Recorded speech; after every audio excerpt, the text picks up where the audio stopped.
I've learnt that small business and in particular irrigators are pretty much a forgotten demographic when it comes to representing consumers from that session. Pretty much everyone skipped around a lot of the things that impact upon us.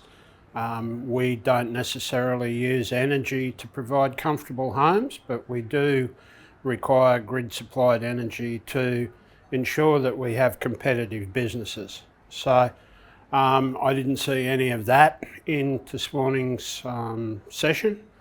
I also took note of, I think it was David Harding said that in his recent survey, 700 out of 950 of his small business members identified electricity cost as being their major concern.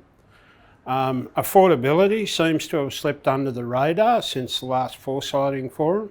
Affordability wasn't really mentioned today, and I think one of the major roles that we can play as consumer advocates in electricity is to look at tariffs that are optimised, individualised and affordable.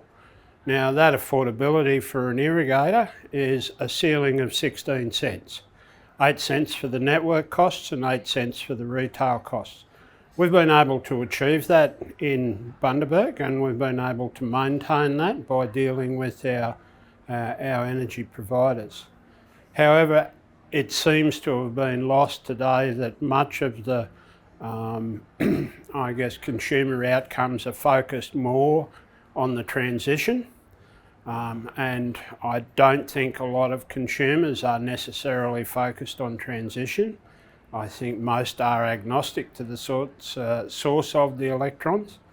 And the keynote speaker asked us to challenge ourselves how we could better improve consumer outcomes with our advocacy into the future. And one of the things that I think that we can do better is to focus on affordability.